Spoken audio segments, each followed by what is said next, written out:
छठी class 6 अध्याय 15 हमारे चारों ओर वायु। अध्याय 9 में हमने यह सीखा कि सभी जीवों को वायु की आवश्यकता होती है।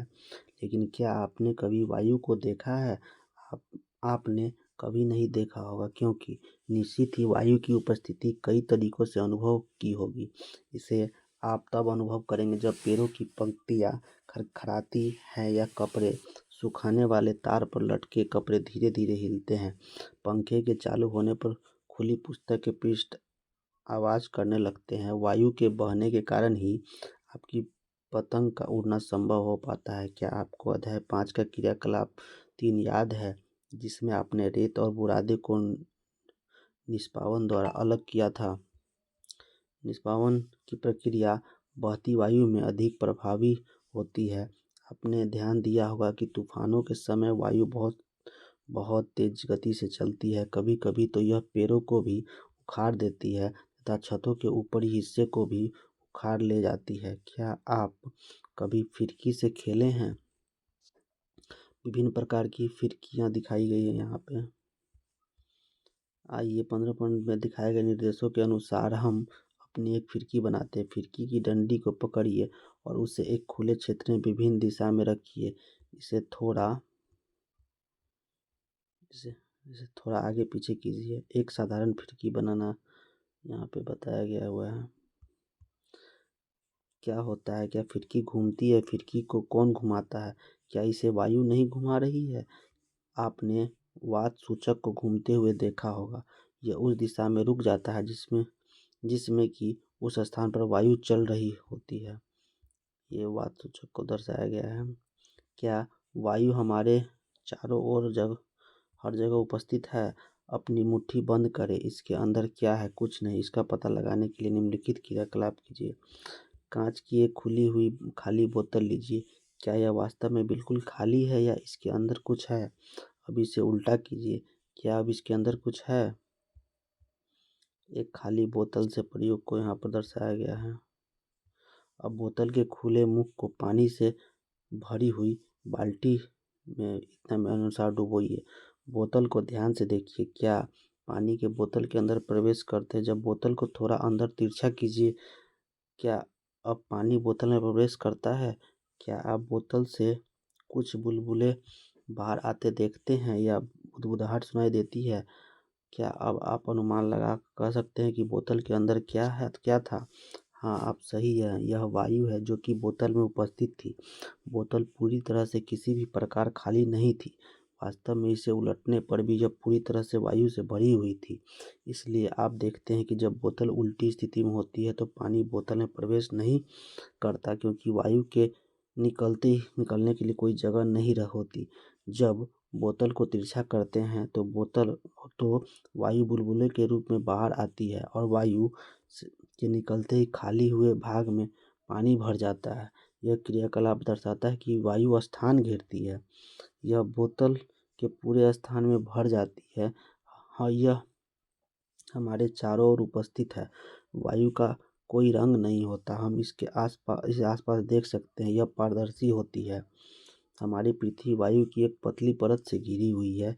इस परत का विस्तार पृथ्वी की सतह से कई किलोमीटर ऊपर तक है तथा इसे वायुमंडल कहते हैं।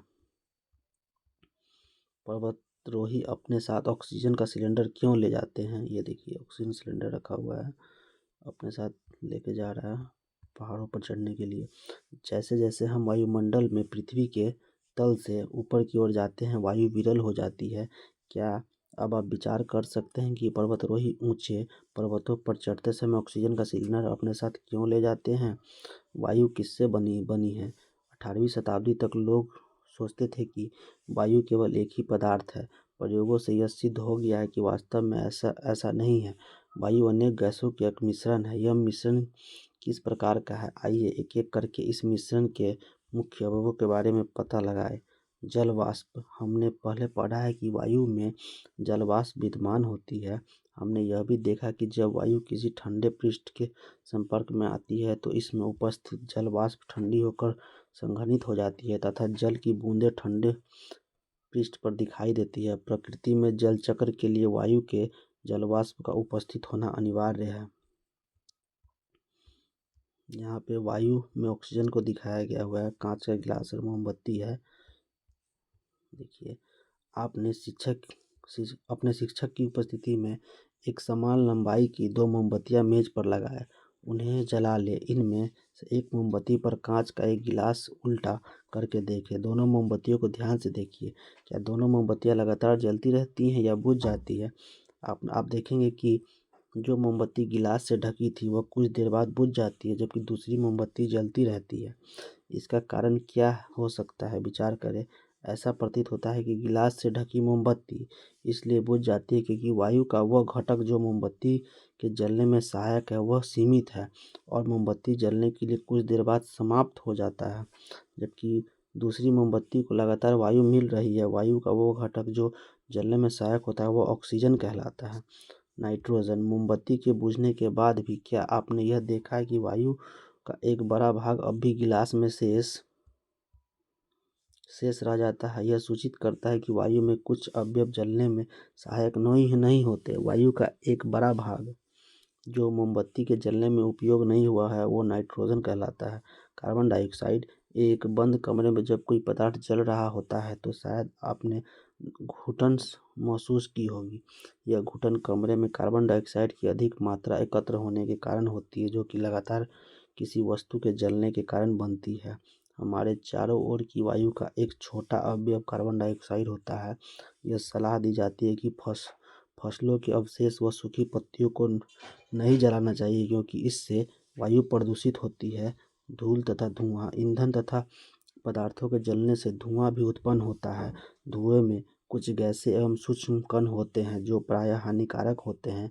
इस कारण आप कारखानों में लंबी चिमनियां देखते हैं। ये चिमनियां हानिकारक धुएं तथा गैसों को हमारी नाक से तो दूर ले जाती है, लेकिन आकाश में उड़ते हुए पक्षियों के लिए बिल्कुल बिल्कुल नज़दीक ले जाती है। वायु में धूल के कण सदैव उपस्थित रहते हैं। अपने विद्यालय घर में धूप वाला एक कमरा खोजिए। सारे दरवाजे तथा खिड़कियां बंद कर दे। पर्दे आदि डालकर कमरे में पूरा अंधेरा कर दे। जिस दिशा में सूर्य का प्रकाश आ रहा है उस ओर के दरवाजे या खिड़की को बिल्कुल थोड़ा सा खोलें, जिससे सूर्य का प्रकाश एक पतली सी झिरी के द्वारा कमरे के अंदर आ सके। अंदर आती हुई सूर्य की किरणों को सावधानी पूर्वक देखिए। ये देखिए, यहाँ दर्शाया गया है। रूम बंद करके बोले इससे सूर्य की किरण आ रही है। वायु में धूल के कण की उपस्थिति का सूर्य के प्रकाश में अवलोकन इस तरीके से हो सकता है। क्या आप यह देखते हैं कि सूर्य की किरणों में कुछ छोटे छोटे चमकीले कण तेजी से घूम रहे होते हैं? ये कण क्या है?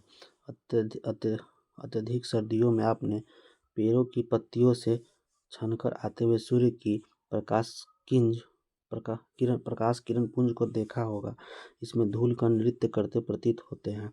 यह दर्शाता है कि वायु में धूल के कण भी उपस्थित होते हैं। वायु में धूल के कण समय तथा स्थान के साथ बदलते रहते हैं।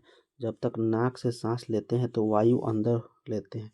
धूल के कणों को श्वसन तंत्र में जाने से रोकने के लिए हमारी नाक में छोटे छोटे बाल तथा श्लेष्मा उपस्थित होते हैं।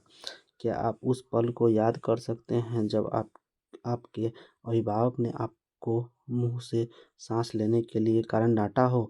अगर आप मुंह से सांस लेंगे तो बुझो आपसे यह पूछना चाहता है कि चित्र 15.8 में पुलिसकर्मी ने मुखौटा क्यों पहना है?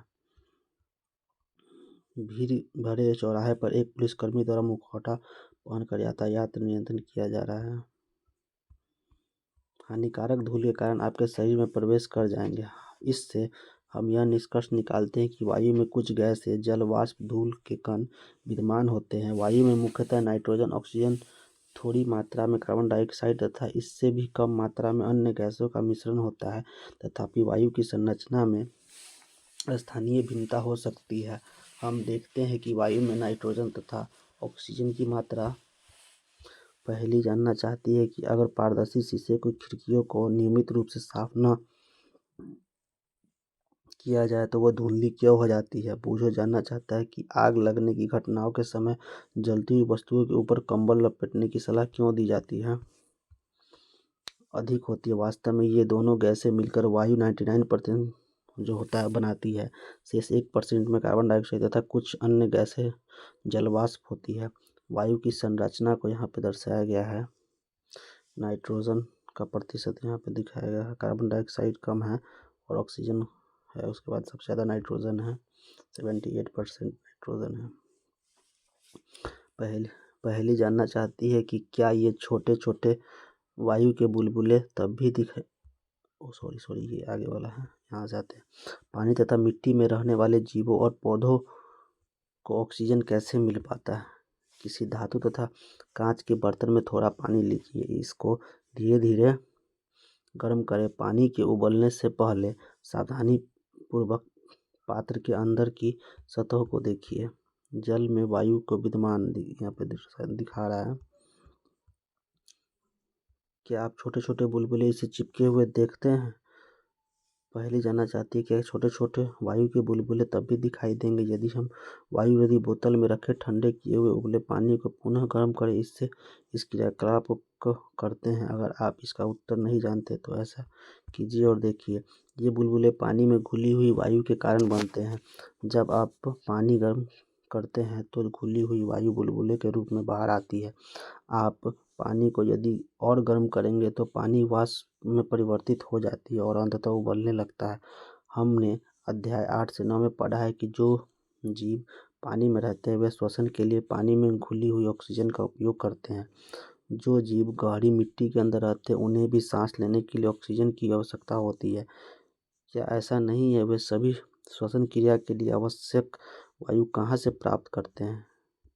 एक बीकर तथा कांच के गिलास में सूखी मिट्टी का एक ढेला लीजिए, इसे पानी में डालिए और अवलोकन कीजिए कि क्या होता है। क्या आप मिट्टी से बुलबुले निकलते हुए देखते हैं? ये बुलबुले संकेत करते हैं कि मिट्टी में वायु होती है।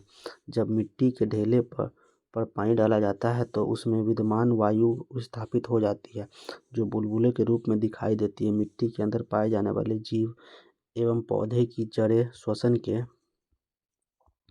मिट्टी में वायु होती है, यहाँ पे ये दर्शाया गया है, के लिए इस वायु का उपयोग करते हैं। मिट्टी के जीव गहरी मिट्टी में बहुत सी मान तथा छिद्र बना लेते हैं।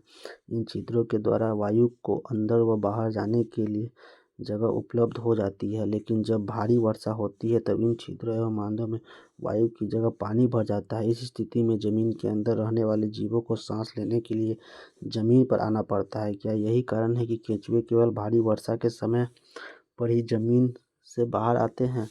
क्या आपने कभी यह सोचा है कि सारे जीवों के द्वारा ऑक्सीजन का उपयोग करने के बावजूद वायुमंडल की ऑक्सीजन समाप्त क्यों नहीं होती? वायुमंडल में ऑक्सीजन को प्रतिस्थापित कौन करता है? वायुमंडल में ऑक्सीजन कैसे प्रतिस्थापित होती है? अध्याय 7 में हम प्रकाश संश्लेषण के बारे में पढ़ चुके हैं। इस प्रक्रिया में पौधे अपना भोजन स्वयं बनाते हैं तथा इसके साथ ही ऑक्सीजन उत्पन्न होती है। पौधे श्वसन में ऑक्सीजन का उपयोग करते हैं, परंतु उपयोग की गई ऑक्सीजन की तुलना में वे अधिक ऑक्सीजन उत्पन्न करते हैं। इसलिए हम यह कह सकते हैं कि पौधे ऑक्सीजन उत्पन्न करते हैं। यह वास्तविकता है कि जंतु पौधों में बिना जीवित नहीं रह सकते जंतु पौधों के बिना जीवित नहीं रह सकते। पौधे एवं जंतुओं के द्वारा श्वसन तथा पौधों के द्वारा प्रकाश संश्लेषण से बना रहता है। इससे यह भी स्पष्ट होता है कि पौधे तथा जंतु एक दूसरे पर निर्भर हैं। अब हम यह अनुभव कर सकते हैं कि पृथ्वी पर जीवन के लिए वायु अत्यधिक महत्वपूर्ण है। क्या वायु के कुछ अन्य उपयोग भी है? क्या आपने पवन चक्की के बारे में सुना है? यहाँ पे चित्र दिया हुआ है पवन चक्की का चित्र है। वायु पवन चक्की को घुमाती है। पवन चक्की का उपयोग ट्यूबवेल से पानी निकालने तथा आटा चक्की को चलाने के लिए किया जाता है। पवन चक्की विद्युत भी उत्पन्न करती है। वायु नावों को खेने में, ग्लाइडर, पैराशूट तथा हवाई जहाज को चलाने में सहायता करती है। पक्षी, चमगादड़ तथा कीड़े वायु की उपस्थिति के कारण ही उड़ पाते हैं। वायु बहुत से पौधों के बीजों तथा फूलों के पराग कणों को इधर उधर फैलाने में सहायक होती है। जल चक्र में वायु एक महत्वपूर्ण भूमिका निभाती है। वायु प्रत्येक स्थान पर मिलती है। हम वायु को देख नहीं सकते पर इसे अनुभव कर सकते हैं। गतिशील वायु को पवन कहते हैं। वायु जगह घेरती है। जल तथा मिट्टी में वायु उपस्थित है। वायु नाइट्रोजन, ऑक्सीजन, कार्बन डाइऑक्साइड, जलवाष्प तथा कुछ अन्य गैसों का मिश्रण है। इसमें कुछ धूल कण भी हो सकते हैं। ऑक्सीजन ज्वलन में सहायक तथा श्वसन के लिए आवश्यक है। वायु की वह परत जो पृथ्वी को घेरे हुए उसे वायुमंडल कहते हैं। पृथ्वी पर जीवन के लिए वायुमंडल आवश्यक है। जलीय प्राणी श्वसन के लिए जल में घुली हुई वायु का प्रयोग करते हैं। वायु से ऑक्सीजन तथा कार्बन डाइऑक्साइड के आदान प्रदान के लिए पौधे तथा जंतु एक दूसरे पर निर्भर होते हैं।